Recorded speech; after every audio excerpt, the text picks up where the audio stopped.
big can I get my heart to be? Thought Media Network proudly presents How much love can I get flowing out of me? The Real Talk Sisters.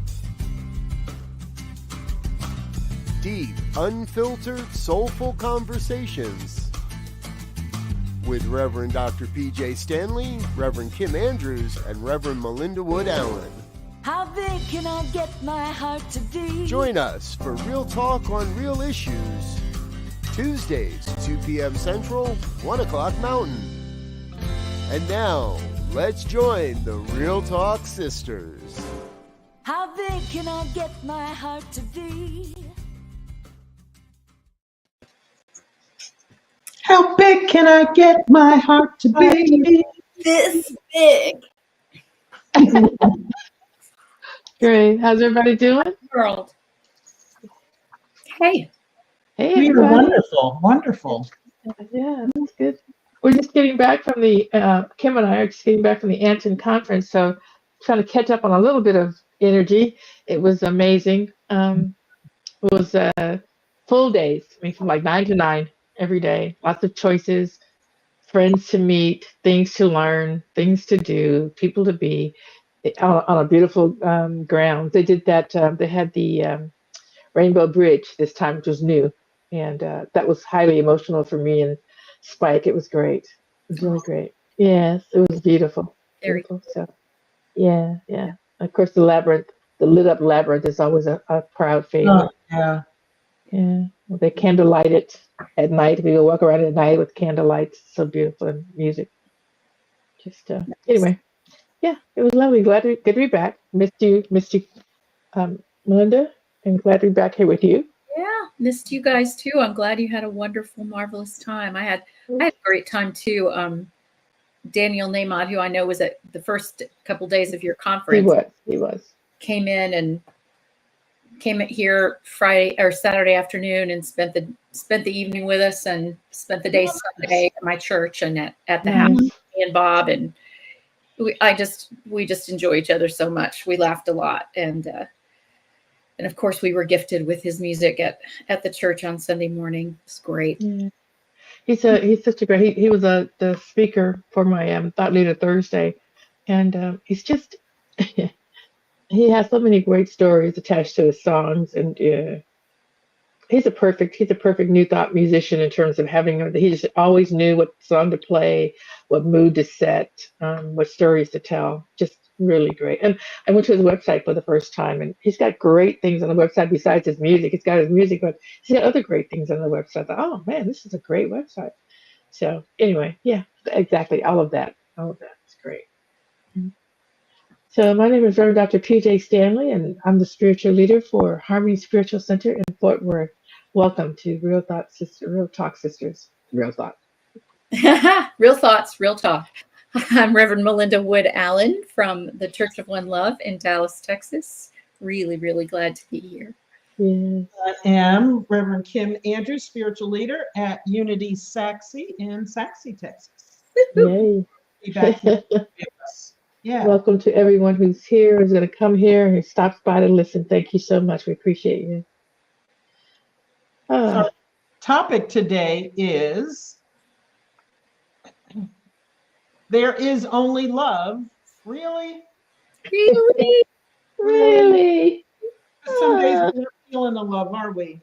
I tell you, and this was a topic close to my heart, and actually it's what Daniel and I had a dialogue about on Sunday at my church. But it's such a rich topic that it is, because right now, if you turn on the TV, or if you drive in traffic, or maybe if you spend too much time at the grocery store or spend any time with your family, I don't know, it's easy to go, really? So where is this love? Where is this love we're talking about? Where is this love we're talking about? Yeah, exactly. And what are we talking about exactly? To me, it's even defining it. There is only love. How do we say it? Why do we say it? What's the importance of it? How do we actually put that into practice? And why would we? So many questions to me around that. Yeah. And I think what it comes down to for me is it doesn't matter so much what you believe. It matters how what you believe, how it influences how you behave. I think so. Because we get to whatever our belief is around that, we get to decide how we're gonna act on that in the world. Yeah. And we believe that there's not really love, and that when we, that we respond to hate with hate, that we respond to I don't know, smart ass with smart ass, that we respond to, whatever, just a tit for tat world, then we contribute to this feeling of not love in the world. Yeah. Whereas if we believe even that love is the greatest power, and can behave as if we believe that, start to respond to whatever happens, meet love with love, meet hate with love, meet questions with love, meet isolation with love, whatever it is. If we begin to meet whatever we see in the world with love, then our belief system I believe that it starts to affect our belief system. So we can believe that love is either already there or it's being called for. And if it's being called for, whose is it to give? Yeah. And that's, it's so, there's so many things about it. And one of the things I want to say on about what you just said, about, and I have to do a question there, but we always see what we're looking for. That's the thing. We always see what we're looking for. Whatever we're seeing is not about anyone else or anything else. What we're seeing is what we're looking for. So if we say it's only love and we're looking for that, we may not necessarily find it in its entirety. But so the question I had was, well, what does love do? Because that is the thing that I believe, that I'm always looking for love, even though I fall short. I'm still a human being, and I fall short of seeing it. I'm always looking for love. But the question for me, would be why? What does love do? What's the power of it only being love? If that's true, what's the power in that? Why would we want to go there? Kim? I think Kim, don't be calling me out. If our beliefs are not informing and influencing how we behave, then I start to question, do you really believe that? Exactly. Because I've had to have that conversation with myself when a new circumstance came about, and suddenly I'm in a quagmire about this. I had one yesterday that I texted the two of you about, and you reminded me about love. And so I appreciate that you took me back there, because that is the question. And so I remember a couple of months ago where I sat down and I said to myself, well, God hasn't changed after the circumstance. The only thing that changed was the circumstance showed up in my life. Yeah. God is exactly the same now. So all I have to do is apply that divine love to this circumstance. Yeah. And after I got there, I chilled out. It was just so much better. Everything was better. And all of the angst that I had, all the, I'm learning lyrics to a new song, and there's a word in there, tumult, which I love. Tumult and strife. All the tumult and the strife. I hear music singing. Yeah. Yeah. How can I keep from singing? That's what, I'm trying to memorize those lyrics this week. And so it's interesting as I was reading through those lyrics and trying to get them in my head and putting together the story of the song, I thought, man, it's so perfect for our topic today. Because she talks about this song that informs her life all the time. Yes. The tumult and the strife. What is the other phrase she uses? Above earth's lamentations. The fear and that everybody is talking about is so about our world right now. So that song is highly relevant. And I thought, I need to be using that song more. And but that is the answer. So that song that is love can be sung through everything, through every circumstance, through every situation that comes up, every conflict that you think has arisen.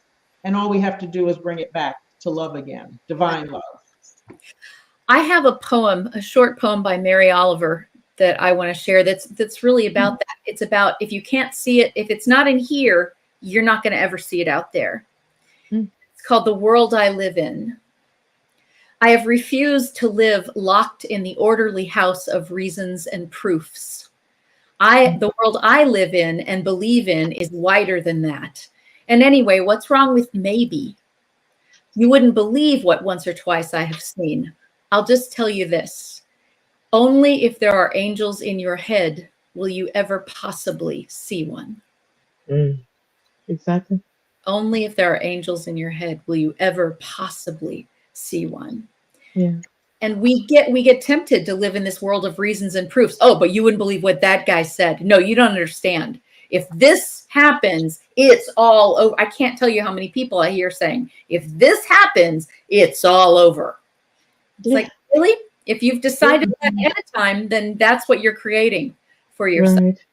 Yeah, Where so it's all over for who? For you. if this happens, that will present all kinds of new challenges for me. I wonder how I will respond with love in those challenges. Correct. Correct. Yeah. I was just it's reading this morning, somebody brought me the book, Marianne Williamson's The Mystic Jesus. And this is what I was reading this morning. Miracles are the natural unfoldment of the universe, an expression of the mind of God, as every loving thought is followed by another loving thought. Miracles are natural. When they do not occur, something has gone wrong. What has gone wrong is a wrong-minded thought, that is, a loveless one. But God's universe is like a GPS. As soon as we take a wrong turn, the GPS simply recalculates our path. That recalculation, that turn to right-minded thinking when the heart has been closed, is called the atonement. The world is moving in a dangerous direction because our collective thought patterns are infused with irreverence. This is the century to turn things around. This will be a century of miracles if we so choose. As someone whose mind has been purified of all ego thought, Jesus has become one with the atonement. In calling on him, we are reaching for divine correction, the thought, the feeling, the situation that will free us from the ego's grip. He is a portal to a different world because he is a portal to a different kind of thought. He cannot do for us, however, what he cannot do through us. Without our willingness, the miracle cannot occur. When we are willing to forgive, be merciful, be gentle, be kind, then we are allowing our lives to be channels for his appearance. And when he appears, the world is made new. Thinking of ourselves as vessels through which God is trying to express himself, the birth of Christ begins to make sense on a psychological and emotional level. The light Jesus brings to the world is the light he brings to your world. When we are more compassionate, more forgiving, then our lives begin to change. So again, it's back in our laps. Yeah. Do we have a willingness to see? Do we have a willingness to love? Do we have a willingness to be open? Do we have a willingness to see the world differently? And we get to choose. And then we create from what we choose. exactly. We were just talking earlier about that the experiences that we have are showing us the principles that we believe in action. The experiences that we have are showing the principles that we believe in action. And so when I'm not showing up, or I think I'm not showing up, I'm being hard on myself, whatever, I get to say, well, where is love at? How did this, what would love look like? 'Cause I'm always asking that question. What does love look like here? Even more importantly, what does loving yourself look like? Because if you can't do that, it always starts there. If you can't do that, how do you give what you don't know for yourself? How can you be loving to someone outside of yourself when you're not loving to yourself? That you don't forgive your own self, that you don't give yourself a little bit of grace, and so then you're hard on everyone else. And so it begins with it's only love, really. Yes, it's only love within and then without. If So it's only, within, if it's only love from me, then yeah, from me, love. from But me, for me. other stuff, then it's Correct. not. Yeah. Yeah. I always tell my people when they start in on certain public figures that they think are going to Yes. be the doom of the world, hate will never win. You can be Never. assured it will never win until the moment you allow it to win in you. When you allow someone else's hatred to turn you to hatred, then yes, it has won, and it's not their fault. It won. Right. You It's not. will it. Right. And so that's my task, isn't to worry about what hate is out there, what It war really is isn't. out there. My task is to go, when am I bringing a warrior-like spirit? When am I bringing the hate or responding to something with hate or fear or suspicion or whatever it may be? What am I bringing to the situation? Exactly. And if I'm bringing love to the situation, then I'm doing all I can do, and it's not a small thing. It's not a small thing. What's putting those miracles into place in the world. What Marianne Williamson is a Course in Miracles aficionado, I guess. She and this idea that miracles are a shift in perspective toward love. It's shifting the perspective toward love, and we have the opportunity to do that anytime, again and again and again, anytime and again and again. Because it's not a one and done. No, it's not a one and done. But for me, it's not. No, it's not a one and done. I'm constantly amazed at the thoughts that I have about myself or about others, and just thinking, where's the love? Where's the love in that thought? And how do you release that? And just say, you know what? It's all good. It's all good. They have the right, the privilege, the right, all of that to show up as they are, and I have the ability to love that. I don't need to. What makes me think I have to change stuff? But I always change everybody. Yeah. What's going on here? Then tomorrow I won't like it. I won't change it back. Is that what happens? Right. I'll tell a story on myself. A few years ago, when I was a very new minister, I had it was a great talk. Just believe me, it was. I'm sure it was. Cultivating the energy of love. That's what our job is to do, is to whatever will help us cultivate that energy in the same way that we cultivate soil to grow good things. What can we do to cultivate the energy of love? And we got home from church that Sunday, and Bob got into our new bathroom that we just put a jacuzzi tub in, filled it up with soap, turned it on. And you remember that episode of Lucy when she and Ethel filled the whole bathroom with suds up to the ceiling? Start screaming, "I don't know what's happening. Come in here." I open the door. I'm not going to share the words that came out of my mouth. And he goes, "Are you cultivating the energy of love right now?" Words right back at you. What are you going to do? What can you do? I mean, he's absolutely correct. Heck, got it. No, I'm not. Thank you for pointing that out. Thank you. Thank you. I appreciate you so much right now.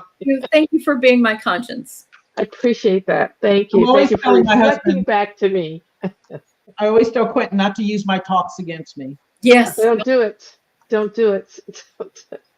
Don't do it. Don't do it. Yeah, don't do it. I'm already fully aware that I'm a human being.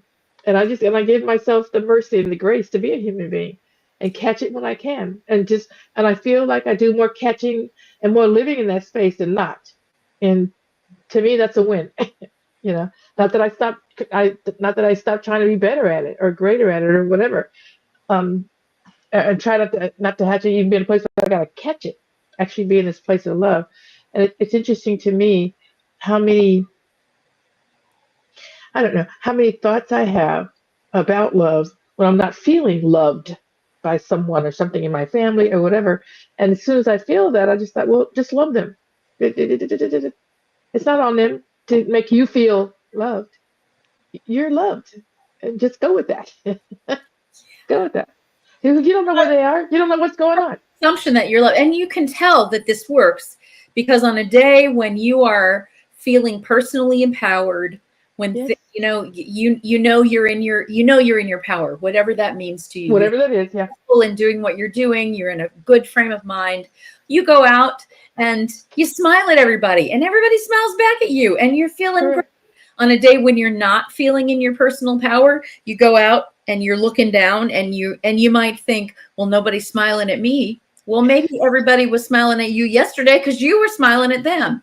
How about that? It is a self-fulfilling prophecy. It is. Anita says, depends. What did she say? Looking to the outside or living from the inside. I have a song, Living from the Inside Out, that we decide from the inside, and then we live it outward. Yes. And that's how life works. Exactly. And so no, that's what we mean, Anita. We ministers are not perfect. Far from it. Yes, these three. Oh my gosh. We have great ideas, but almost. The interesting thing is, it took me a while to learn that I could love someone. And when I mean love, that I could come at them with divine love and love them as exactly. an infinitely powerful spiritual being, but I don't have to love what they do. So I can extend love and compassion and openness and a willingness to them on a certain level as another divine being. But if they're showing up in a particular way, I don't have to love that. No. Or to excuse it, or to say it's okay. Nothing about it. But or that invite it takes in, a special invite amount it of in. discernment, and I think that takes some spiritual and emotional intelligence and a willingness to separate deed from doer. Yeah. And it took me decades to learn that. Yes. Because I always assume that we are what we do, and we're not. No, we are not. At least that's not my belief. And forgiveness comes easier when I'm there, when I'm able to separate deed from doer. Right. I think is it time for us to take a little break? Or do we take a break? Yeah, it's time. It's time. All right. Let's do that, and then we'll come back. This is a great conversation, as usual, ladies. Thanks, Pjae.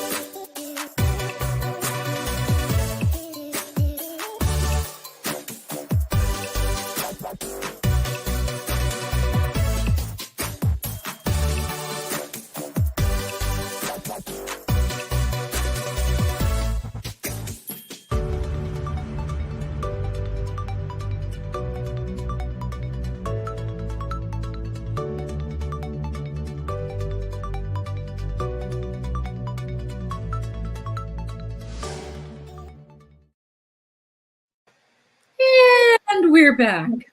There was something else I read this morning. Marianne Williamson said she learned at a seminar years ago a technique or a way of thinking. And she said they were told to look at people and silently say, "The love in me salutes the love in you." How often I've been in situations where I've done that and seen extraordinary changes, for all minds are joined in that. Yeah. And that can be a stretch depending on the situation. But if we do connect with the love in others and are willing to connect, and maybe it's going to take us a little bit to find it or to return to it. But I think if we open that door, I think even if we crack a door open, spirit will rush through it. Yes. Because I don't think we have to see the love in another. I think we just have to acknowledge that it's there. It exists somewhere. Yeah. If we wait till we see it, then we're using what Mary Oliver talks about. We're using reasons and proofs rather than opening our mind and seeing the possibility of angels there. Yes. I know when I'm faith. Yeah. Faith. I know when I'm tired, that's when I have a more difficult time. I'm tired.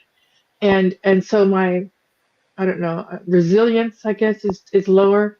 And I try to generally take myself, if it's possible, out of the equation in terms of the public eye, and just give myself a break, give myself some grace instead of being upset that I can't see what I normally would see.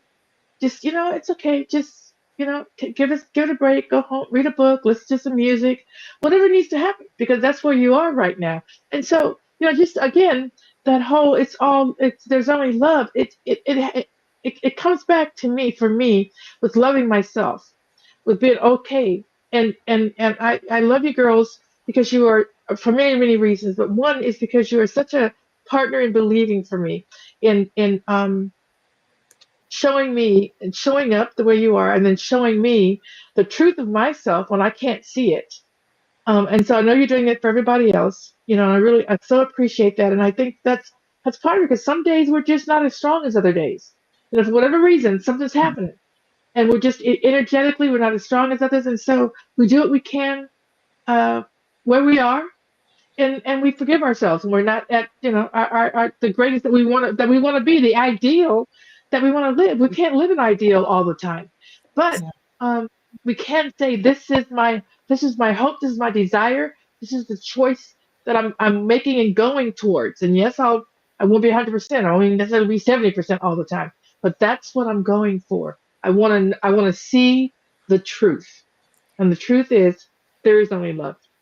And that's a really beautiful thought to share, is that nothing that we say about what we want to have happen, what we're hoping for ourselves, what we want to have, what we're teaching in the world, is for people to go, well, I'm not doing that, therefore I need to beat up on myself. That's Right. not it at all. It's something Not at that all. we're striving toward. And then you keep using that word grace. We give ourselves grace. Are we going to do it perfectly? Lord knows we're not going to do it perfectly. And so we're kind to ourselves. If, like, I am realizing, man, I am not being loving today, I don't know what's going on with me, then where's the love needed? The love's needed Yeah. here. I need to give some to myself. If I'm Yes. able to give it Yes. to others, it's because I'm not, maybe because I'm not giving it to myself, and I may need to withdraw, like you said, and do something gentle. That self-care thing, that spiritual care, spiritual Exactly. self-care, physical self-care, emotional self-care. What do I, and this is something that's true for me a lot, lately, as I'm trying to navigate. Love. You love. And you're trying to love someone you love. You're Yeah. trying to love and care. Yes. And it's tiring. To care for someone. Exhausting. And Yes. do it when my health is not necessarily the greatest, then I have to be super, and that is not the time for me to go, I'm not doing this right, and beat up on myself. Not the time at all. It's the time Yes. to go, wait a minute, obviously I'm overtired. What can I let go of? Can I sit down right now? Right. What do I need to do to care for myself in order to be able to continue to care for this other person? It's a beautiful point, is we cannot give love in the world. We cannot seek love in the world. We cannot see love in the world if we're not giving it, seeking it, and seeing it in here.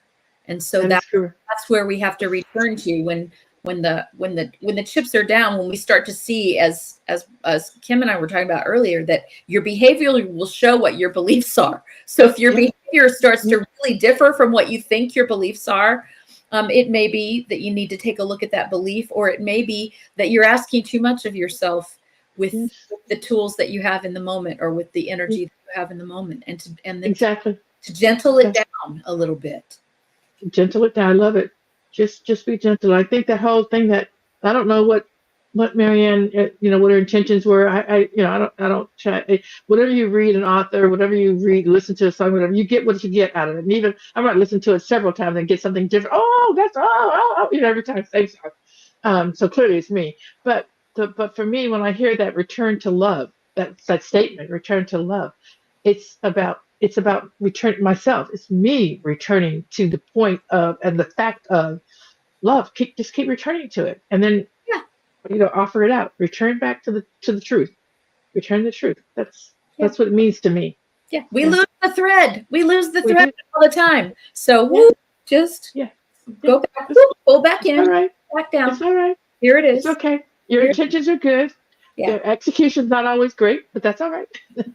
I was just thinking, I do truly believe that, the universe is a container of love, so to speak, and it's through me and within me. And so I just had this vision of, you're sitting in a car, and the car can be the container of love, can be the universe, as a metaphor. And yet sometimes we have dirt on the windshield, and you just have to turn on the windshield wipers, engage in love, and then wipe all that away. And then you get to see clearly through that container once again. And that's what the two of you did for me yesterday when I reached out for help, because I know it's there and I just had to say, okay. And I think I said that in the text.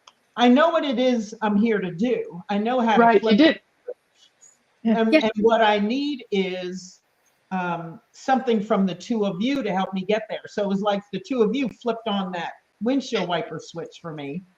Yes. And just cleared it away. And I went, oh, yeah, there it is. Oh, yeah. There it is. I know it's there. I'm sitting behind the grime. The circumstances are like this. And all you did was. Yeah. I love it. Oh, There you go. there it is. There it is. You know, hey, I need some help. A little help, please. A little help, please. A little help, please. And Container that is whole always song there, about. and I do believe it. But, Yeah. you know, the challenge is not getting lost in the weeds, not That's getting it. lost in circumstances. And reaching out for help.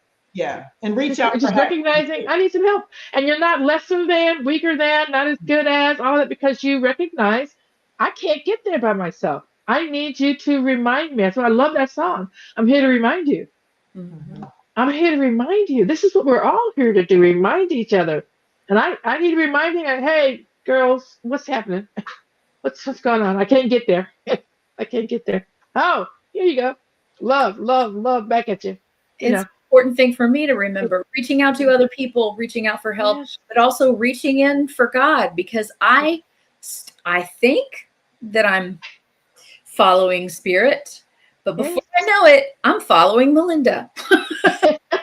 Wheels of Melinda are turning and she's figuring it out. And then she's figuring out, well, that's impossible, so it can't happen. And then I forget, oh yeah, it is impossible when I'm doing it myself. Yes. Remember, Oh, I am more than this. I can connect to an infinite source. And when I do so, I don't have to figure it out. right. God figures it out. The ideas flow. That Daniel has a song. I don't have to know. God knows. I don't have to know. God I don't knows. have to know. I fell in love don't with have that to know. song last week when he was at the Anton conference, because he sang that. And I thought, oh, yeah, I got to look that one up. And maybe I'll be singing that soon at my center. But yes, I love that song. Yeah. Yeah. And, you know, maybe the subtitle of the title of our show, There's Only Love, really, is if you believe that. If you believe. Yes. If you really believe that. Because if you don't, there isn't only love. Right. And there is for those who believe it. And I do believe it is for all of us. But if we're not willing to see it, if we're still in the car with the mud on the windshield and we don't want to, or we don't know that there is a switch to wipe it all away.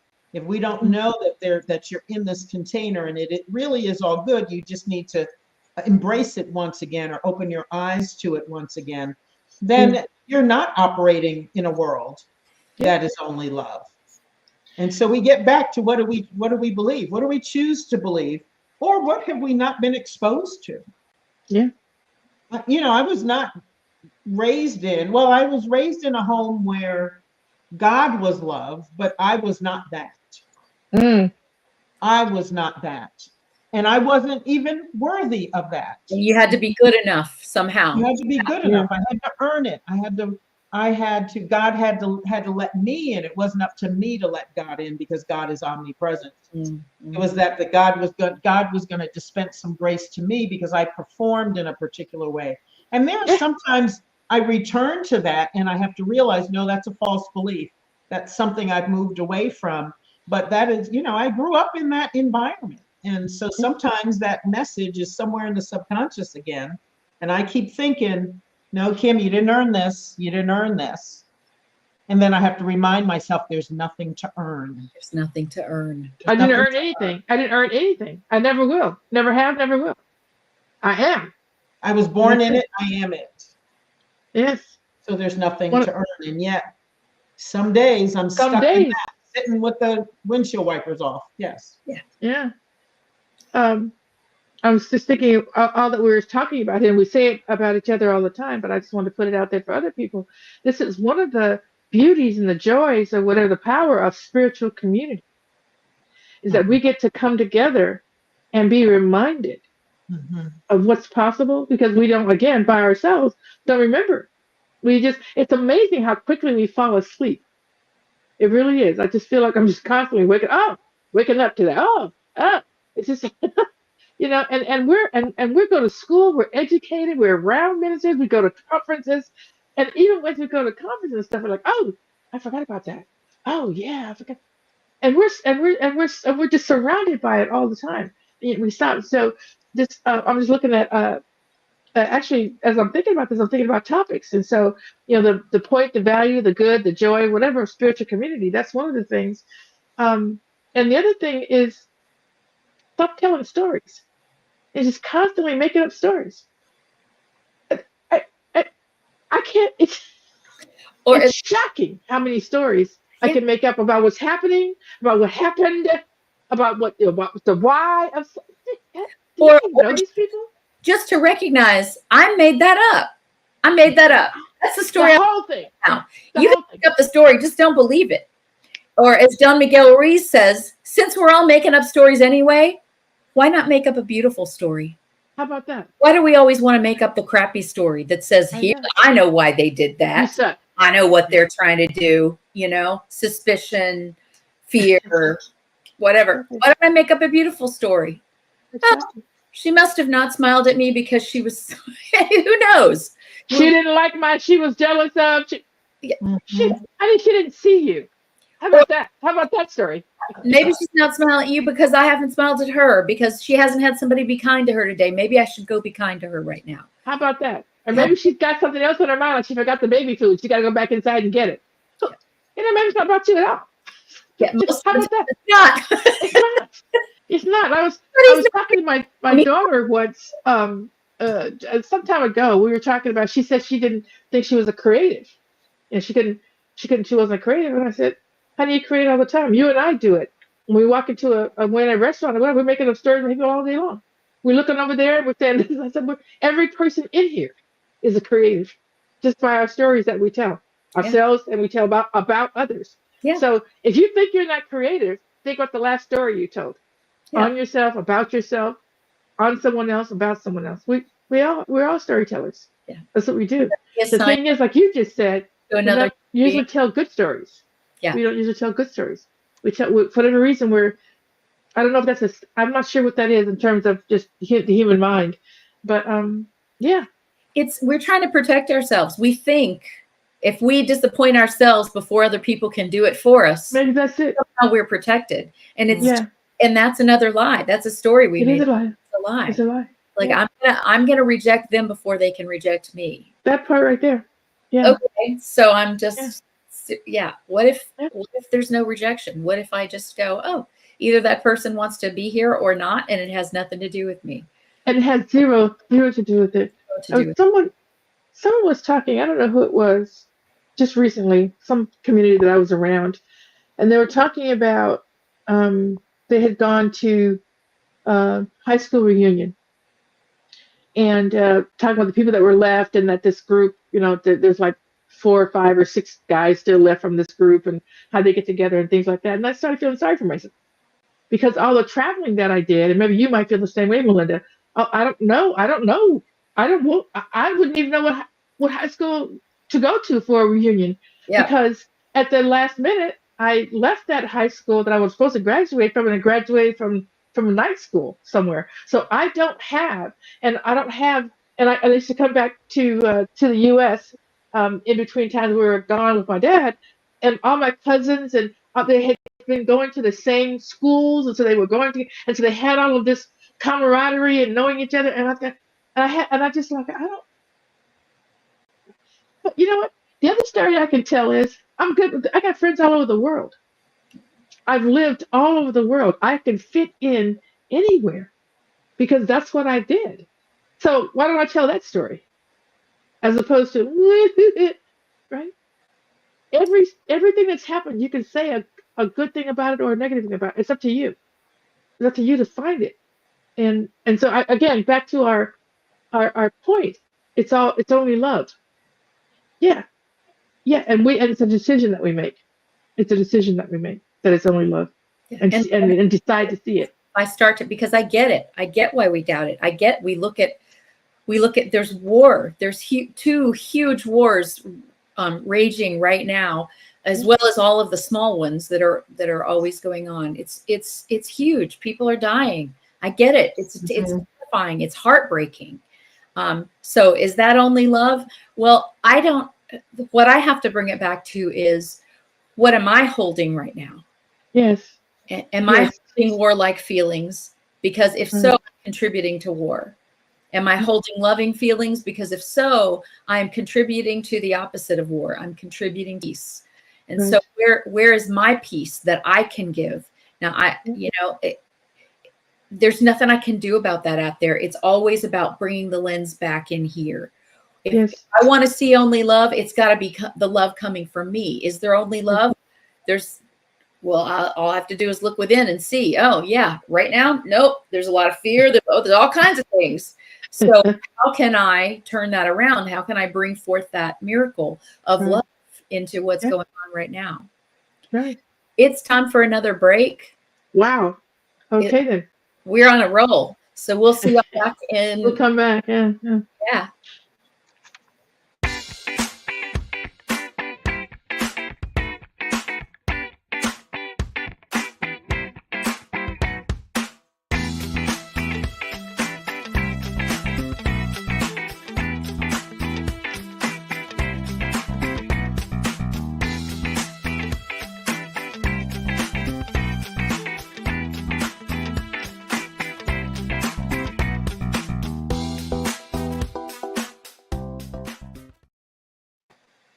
And we're back again. And we are back. Yeah. So what are the, maybe, go ahead, Melinda. No, you do you. Me, boo? You do you, boo. I was thinking maybe we should talk about some of the tools we use to help us stay in that belief and help us a belief that informs our living, that there is only love.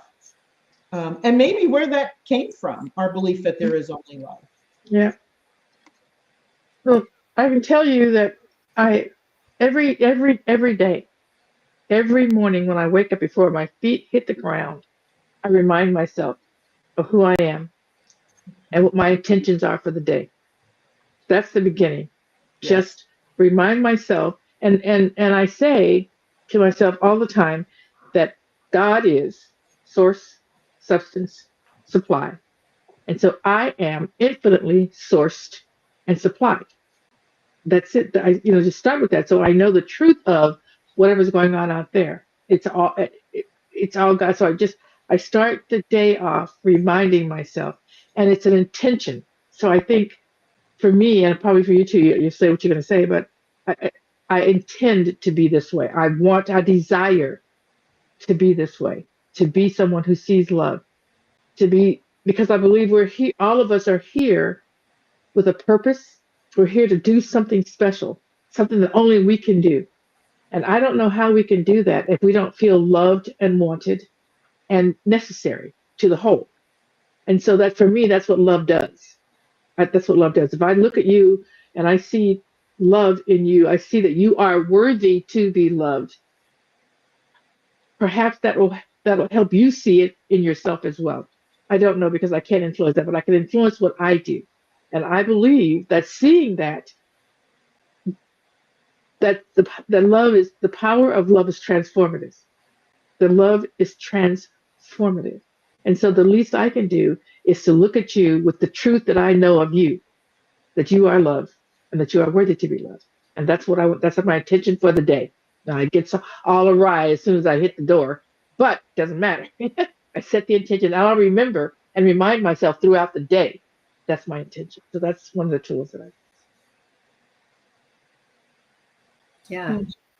I think, it was interesting. I talked a little bit earlier about how I was raised and, that belief that God was something outside of me and gave, took away, very vindictive, that I had to earn God's love and goodness. And so at some point when I really started to think about my spiritual life, and thought about what I was repeating in church, in Mass, when I was at Mass, and the prayers that we were doing. And all of a sudden, things I thought, really? Is that true?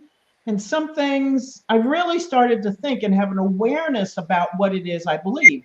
I asked that question, is this true for me, or do I truly believe this? And things just didn't feel, it wasn't resonating with me anymore. Right. And then through this process, I ended up in New Thought, and that resonated with me. I mean, on a very, very deep level, like I got moved in a way that I had not been moved before.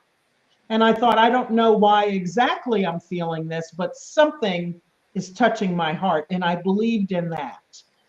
And so when I got into New Thought, and that there's only one power and presence, and that is God, and God is love, and I started living from that, then it started, the world was affirming that back to me.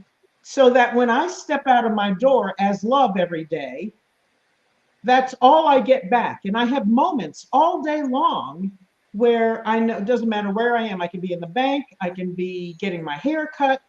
I mean, I just did last week, the week before, and getting my hair cut's like a spiritual experience because I connect with my barber every single time. And I walk out of there saying, oh my gosh, how wonderful was that? It's not just a haircut. You know, you go to the grocery store, you have a conversation with the person who's checking your groceries through. And you think, oh my God, now all of a sudden I really connected with somebody then. And it is love that shows up. Or you smile at somebody at the street. This experience at the conference last week was all of that and more. And I walk away saying, okay, when I show up at love, love is there for me. Yes. All the time. All the time. All the time. Those miracles that, you know, Marianne Williamson was talking about. I realized that there are miracles every single day, and I'm seeing them every single day. And so it's almost like that philosophy that what you show up as is returned to you, that's what you see and that's what you experience now. That is real because it keeps happening. And so even when I'm in the situation like I was yesterday, where I was thinking, too much dirt on the windshield, I need some help clearing it through, I still knew it was there. I was just having trouble finding that switch. Right. And I know that there were two people who I love and who love me and have a high degree of spiritual and emotional intelligence that I could trust to help me find my way back. To say, yes, indeed, I do live and move in a container of love. And I, you know, and that's how I got there, and that's how I live. And so my tool then is prayer and meditation. Always. Start your day with it. Immerse myself in it. And when I feel myself getting lost and traveling off in another direction, I course correct. I go back, and I may have to say, love is all there is. God is all there is. I may have to say that out loud because these human ears need to hear it. Human ears need to hear it. And then it does flip the switch for me. So it keeps happening. I keep getting it affirmed for me everywhere in the world. And when I do show up as something other than love, that is affirmed as well. And I know I just choose something different. You don't like this, choose something different. You don't like, look at you getting back, choose something different. But it's me that has to choose. It's me that has to be willing, like we've all been saying. I have to be willing to see myself in the world differently and step forward in my beliefs, or what I say I believe. Yeah, exactly. And watch it work. And watch it go to work. Watch it go to work. Correct. Yeah. Exactly. Beautiful. Just what y'all said, reminding myself every day of who I am. And in prayer and meditation, setting that intention, fortifying myself with that. And then throughout the day, one of the greatest tools I have is gratitude. Is to notice that love is returned to me, that love is being returned to me, that whenever to actually be on the alert for all of those moments of love, for the moments of beauty, for the moments of synchronicity, for the moments of ease, for all of those things. And when I am alert, to those things, then gratitude is my response, and gratitude just brings me back to more and more love. It's like getting on a wheel, and then it spins itself once you get on the wheel. But if you're if you're not on the wheel, it's spinning, but you're just not noticing all of the beauty, then it just makes all the difference in the world. And I learned that a long time ago. And when I get to a point in the middle of the day, or in the middle of a week, or in the middle of a lifetime, when I go, whoa, everything feels out of whack. I'm experiencing fear. I'm experiencing not love. What's going on with me? That is a tool that gets me back on track. Start saying thank you. Look around, look within, start saying thank you for the simple things. And you cannot feel poor anymore once you start looking at what you have. You cannot. You cannot feel poor in spirit anymore once you start looking at what you have. And the more you say thank you for what you have, the more you notice that you have. And the more you notice the blessings that you already have, the more blessings are showered upon you. I don't know how it works. Yeah. I need to know how. Know that it works. Exactly. Just know that it works. That I'm excited for it to be November. That's Thanksgiving has always been my favorite holiday, and a lot, not just the pie.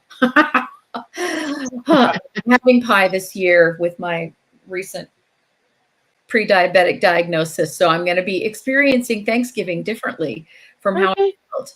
But I'm already feeling thankful that that I know that this was given to me as a diagnosis of what could happen to me if I'm not careful. And so I've been given the tools to live differently, so it doesn't necessarily have to happen to me. And I'm finding the gifts along the way from using those tools. And I just love the idea that our country has set aside a day. It's like the one holiday that we haven't figured out how to sell too much stuff. It's just a day for thinking of others. It's a day for being around family, friends, thinking of others, community. That's a great day. Given what there is. So that's always a huge practice for me, is gratitude. It is. I completely agree. I don't know. I'm just thinking about. I remember I was thinking about how did this begin to happen? Why is it every day that I make sure that I make conscious connection with spirit? I mean, you're always connected. There's just it's not like you can be unconnected, but I want to be consciously aware of the connection. But at some point in my life, I just said I needed to know, how does this work? Because everybody's always talking about it. I've been to church my whole life. I've had some successes, but not consistently. And I asked. I needed to know for myself, how does this work? Is this something that I want? This spiritual relationship? And I felt within me there was something more. There was something greater than myself. I felt it, but I couldn't. But I was at odds with what I felt like I knew, but what I was being taught. It felt at odds, and I just asked that question. So I think part of the thing as we're looking forward to is it's only love really. Is that we have to have some kind of self-exploration, and we have to have some kind of decision that we make that says, I need to prove to myself one way or the other, so that I can be whatever it is I need to be in the world. I need to know that this is something that actually works. How do I know that? And it's just starting on a path of trying to understand, trying to know what really works. I'm experimenting because it says in the Bible, and God said, test me in these things. I'll show you. Just ask, I'll show you. And so that's, I think part of it is the decision that you make.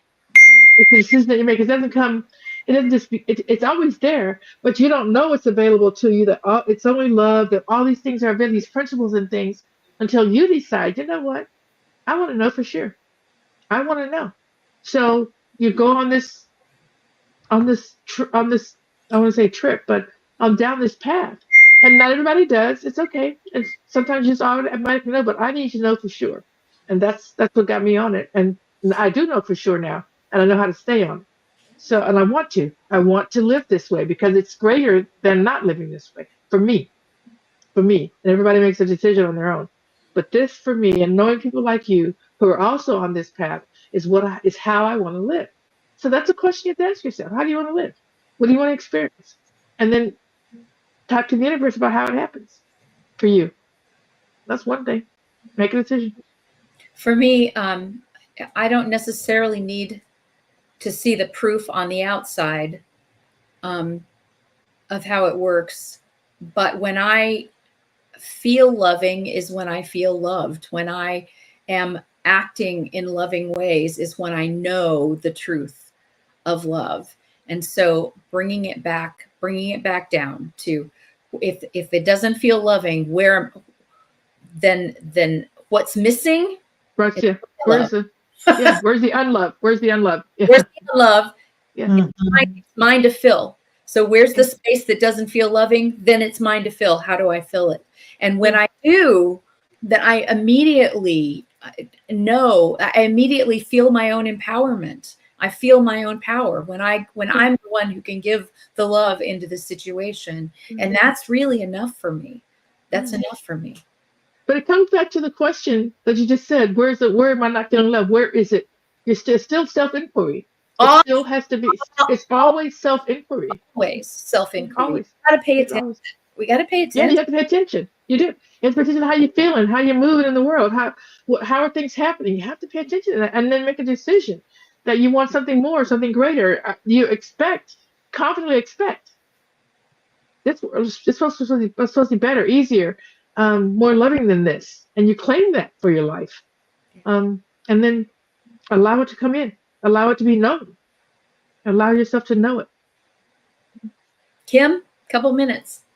Yeah, I think it's so important that we start the day with what we believe and live from that. And to use those tools to do that on a daily basis. And then we step into the world prayed up, as they say. Prayed up. And when you step into the world prayed up, then miracles do happen for you and for everybody you come into contact with. And I do also believe that it raises the consciousness of the planet, of all humanity, because we are always affecting each other. Absolutely. Even if we're not aware of it. And we are affecting the universe and the cosmos, even if we're not aware of it. So what's the effect we want to have?